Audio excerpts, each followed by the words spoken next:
Gay people. They walk among us, they live among us. They could be your barber, your waiter, your dog sitter. Hell, they could be your husband. There really isn't much of a difference between a gay person and a normal person. The only real difference is the gay person is going to hell.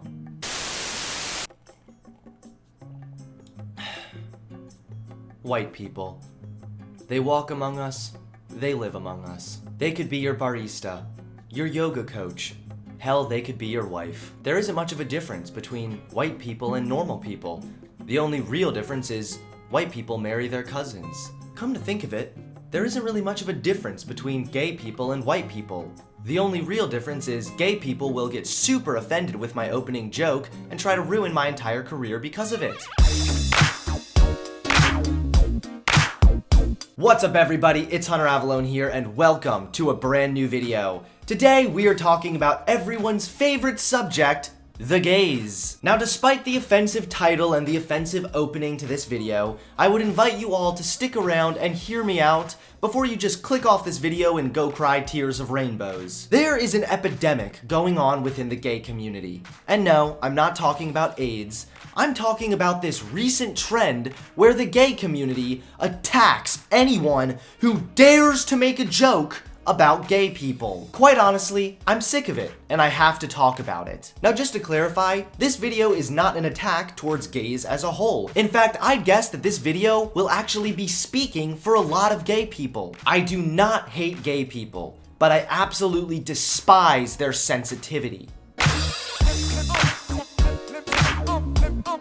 This issue really came to light last month, when Kevin Hart was booted from hosting the Oscars after a bunch of gay archaeologists decided to dig up some 10-year-old tweets Hart had made joking about gay people. That's right everyone, the gay community was so angry over a comedian making jokes, it cost Kevin Hart the opportunity of a lifetime. The Guardian's Benjamin Lee wrote, "Oscars host Kevin Hart's homophobia is no laughing matter." Here are the horrific examples of Kevin Hart's homophobia. Just a quick trigger warning, if you are gay, you might want to close your eyes, plug your ears, and hum some Beyonce loudly. Here's the scary homophobia. Some joke tweets from 2009. A clip from a literal stand-up act, and a movie Hart acted in making jokes about anal sex. So this comedian made jokes, and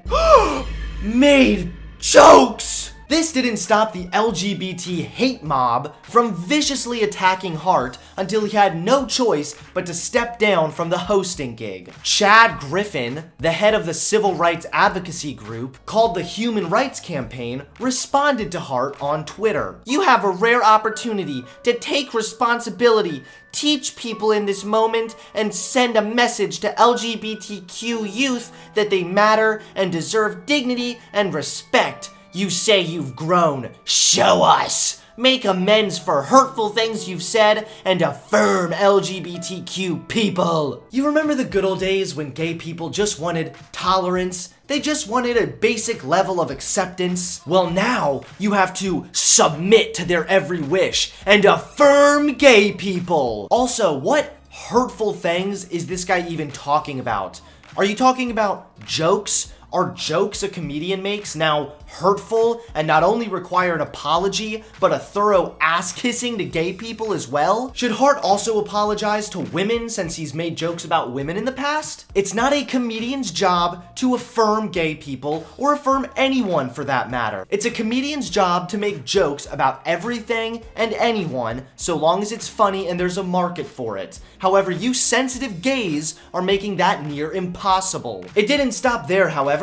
The spiral of absolute stupidity continued following this month. Kevin Hart made an appearance on Ellen, where she said, "I believe in forgiveness, I believe in second chances, and I believe in Kevin Hart." And what do you think happened next? The gay community attacked Ellen, the openly lesbian talk show host who shilled for Hillary and nearly every liberal cause, is now dead to the gay community because you dared to have 1 ounce of wrongthink. I also believe in forgiveness, but I also believe that forgiveness requires an actual apology. Not, I'm sorry people are so sensitive, just, I am sorry. All he had to do, and he indignantly refused because he felt his moment was being tainted, that he was aggrieved. Newsflash, you entitled dolt. Just because you have your mankini in a wad doesn't mean anyone owes you an apology. Even our favorite Don Lemon joined in on criticizing Kevin Hart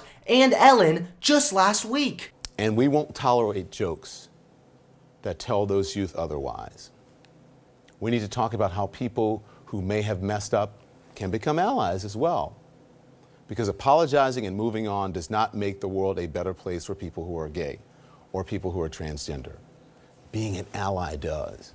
Well, when life gives you lemons, I probably shouldn't finish that joke. The gays might get offended. I guess comedians should just give up their careers making jokes about everything and everyone and instead dedicate their life to being an ally. I guess Ellen should quit being a famous talk show host and instead be an ally. But I have to ask, what kind of ally are you, Don? What do you do for the gay community? Kiss your husband on live TV and then lecture all of us lowly Americans from your falsified moral high ground? But the LGBT hate mob didn't stop there. They smelled blood and they had to continue searching for their next victim, for another bite of their prey. I can't believe I actually have to defend this guy, but next, the gay community came for Logan Paul. Now, I really don't like Logan Paul, but I dislike the language policing from the gay community even more. Logan Paul came under fire for making a joke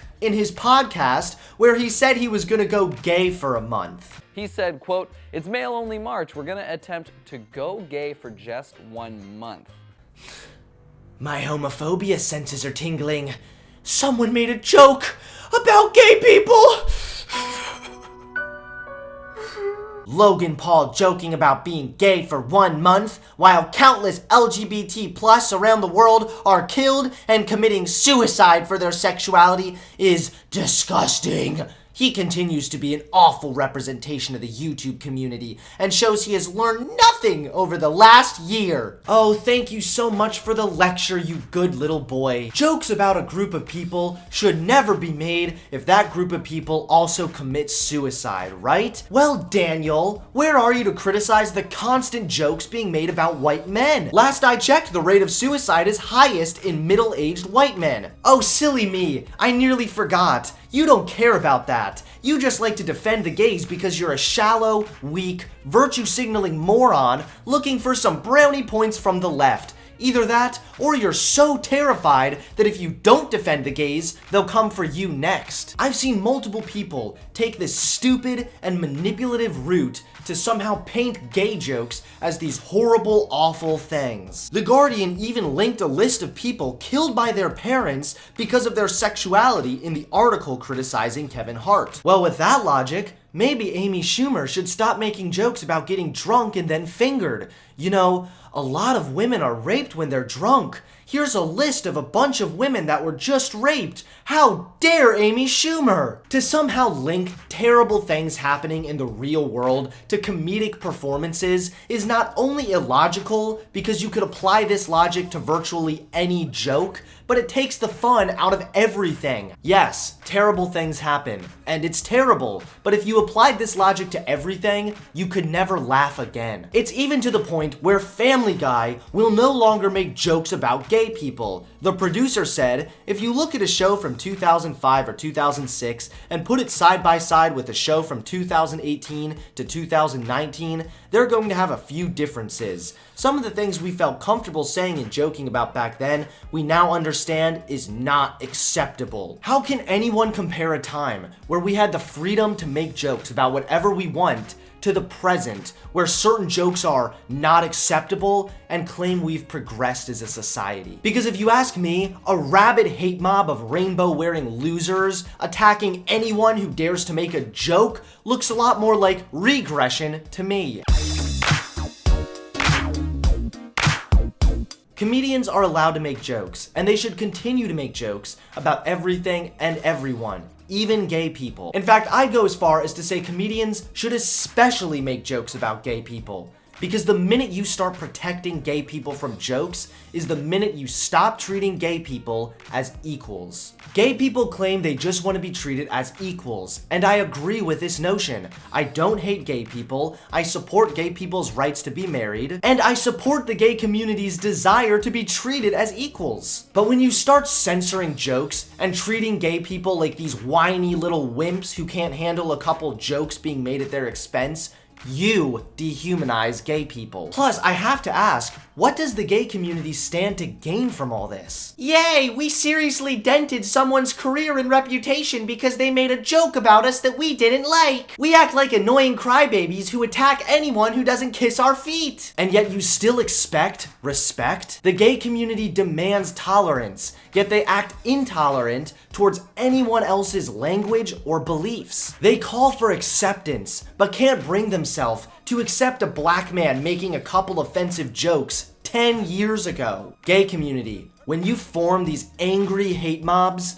all you do is create more homophobes. Not only this, but the rabid, hateful gay people specifically greatly damage society's view of gay people. Most gay people aren't like this. Most gay people are not rabid psychopaths who attack everyone and anyone for daring to think differently than them. Unfortunately, however, these radicals oftentimes have the loudest voices, but their radical rhetoric greatly distorts the societal view of gay people and ultimately hurts gay people. So here's my final word of advice. If the best example you can find of gay oppression is a comedian doing a stand-up act, 10-year-old tweets, and a YouTuber cracking a joke, you are the farthest thing from oppressed imaginable. Stop victimizing yourselves. Understand that we can live in a world that accepts gay people while also making jokes about gay people. In fact, if a comic makes a joke about a gay person along with jokes about other people, that's the equality you've all wanted for years. Stop demanding special treatment and stop getting triggered over jokes. After all, it's a joke, not a dick. Don't take it so hard.